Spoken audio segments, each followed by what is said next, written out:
Good morning students. आज हम micro teaching की skill of illustration with example के बारे में पढ़ेंगे।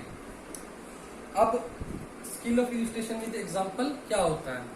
जब एक टीचर एक कॉम्प्लेक्स कंसेप्ट या किसी आइडिया को एक्सप्लेन करता है तो जो स्टूडेंट्स है कई बार उसको वो अंडरस्टैंड करने में उसको प्रॉब्लम होती है, तो वो इस स्किल का इलस्ट्रेशन विद एग्जांपल का यूज करता है। इलस्ट्रेशन विद एग्जांपल में क्या होता है, टीचर एग्जांपल्स के माध्यम से विद्यार्थियों को बताता है कि इस कंसेप्ट में क्या है, इस कंसेप्ट को कैसे समझा जा सकता है। इसमें वो मॉडल्स यूज कर सकता है, ऑडियो विजुअल एड्स यूज कर सकता है, ग्लोब यूज कर सकता है, डेमोन्स्ट्रेशन कर सकता है, एक्सपेरिमेंट्स कर सकता है।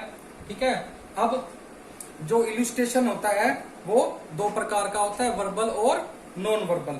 अब वर्बल में क्या होता है, वर्बल कंपैरिजंस, एग्जांपल्स एक्सेट्रा दिए जाते हैं। और नॉन वर्बल में हम क्या करते हैं, यूजिंग डायग्राम्स यूज कर सकते हैं, चार्ट्स यूज कर सकते हैं, मॉडल्स यूज कर सकते हैं।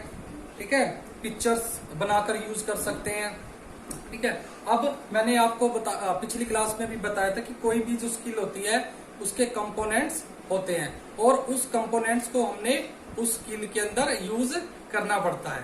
तो पहली कंपोनेंट्स, अब skill of illustration with example के जो कंपोनेंट्स हैं, ठीक है, पहला कौन सा है, formulating relevant examples. Formulating relevant examples. अब रेलेवेंट एग्जांपल्स का मतलब क्या होता है कि हमें उस पाठ में ऐसे उदाहरणों का प्रयोग करना है कि जो बच्चा है उस उदाहरण से उस कंसेप्ट या सब्जेक्ट को समझ सके। जो हम उसको संप्रत्यय बता रहे हैं वो इस एग्जांपल से उसको समझ सके। ये उसकी क्या होता है, it is related with the content, the purpose is solved. ठीक है, जब हमारा पर्पस होता है वो सोल्व हो जाए। दूसरा है फॉर्मुलेटिंग सिंपल एग्जांपल्स।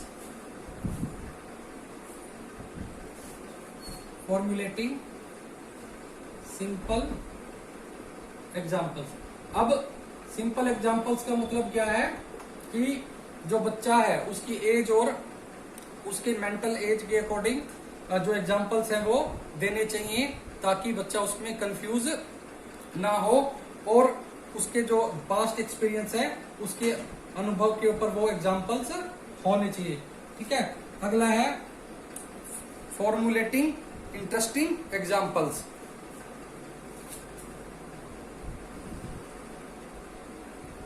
लेटिंग इंटरेस्टिंग।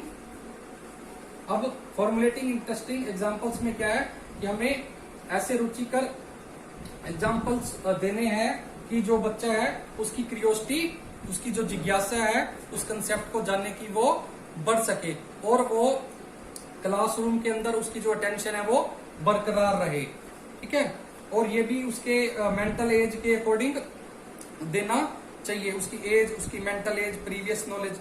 ठीक है। अब इंटरेस्टिंग एग्जांपल्स। अब फोर्थ क्या है, using appropriate media for example. Using appropriate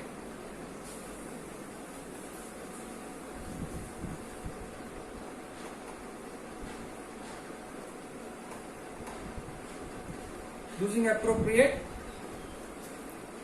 media of examples. Media, ठीक है, कि हमने इसके अंदर ऐसी मीडिया को यूज करना है कि जो बच्चा है वो उसको आसानी से समझ सके। मीडिया का मतलब इसके अंदर क्या है, verbal and non verbal media are used. ठीक है। जैसे हम स्टोरी टेलिंग कर सकते हैं, पिक्चर्स दिखा सकते हैं बच्चों को, मैंने बताया, मॉडल्स दिखा सकते हैं, कॉन्क्रीट ऑब्जेक्ट्स दिखा सकते हैं। कॉन्क्रीट ऑब्जेक्ट्स जैसे बच्चे को अगर खरबूज का बारे में बता रहे हो, उसको खरबूज का नहीं बता, आप उसको शो करके दिखा सकते हैं। ठीक है। कोई मेटल है उसका नहीं पता, उसको दिखा सकते हैं आप, ठीक है। तो यूजिंग एप्रोप्रिएट मीडिया। अब जो लास्ट है हमारा, उसमें क्या है, inductive deductive approach. Inductive deductive approach. अब इसमें हमने क्या करना है, इंडक्टिव और डिडक्टिव अप्रोच यूज करनी है। अब जो इंडक्टिव और डिडक्टिव अप्रोच है ये अरिस्टोटल ने दी थी, और इंडक्टिव अप्रोच में हम क्या करते हैं, उदाहरण से सिद्धांत की तरफ चलते हैं। इंडक्टिव को हम अज्ञानात्मक भी बोल देते हैं, अज्ञानात्मक, ठीक है। अब इंडक्टिव में क्या होता है, उदाहरण से सिद्धांत, कि बच्चे को हम पहले सिद्धांत, बच्चे को पहले हम उदाहरण देंगे, उसके बाद वो नियम या सिद्धांत अपने आप कंकोड कर, अपने आप बना सकता है, या हम उसको बता सकते हैं। मतलब उदाहरण से सिद्धांत की ओर चलना। अब जैसे उदाहरण, मैंने एक उदाहरण दिया कि आपने देखा, उदाहरण, एक कौवा काला है, ठीक है। फिर आपने देखा दूसरा कौवा भी काला है, ठीक है। आपने फिर देखा तीसरा कौवा भी काला है, चौथा कौवा भी काला है, पांचवा कौवा भी काला है।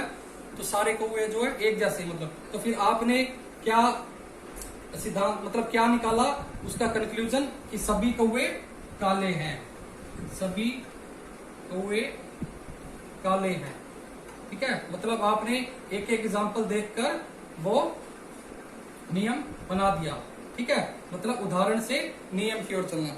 और जो डिडक्टिव अप्रोच है वो इसकी विपरीत होती है। डिडक्टिव में, निगनात्मक में हम क्या करते हैं, पहले नियम बताते हैं, फिर उसके एग्जाम्पल देते हैं, जैसे हम विज्ञान में करते हैं, ठीक है। विज्ञान में हम पहले नियम या सिद्धांत बताते हैं, उसके बाद एक्सपेरिमेंट्स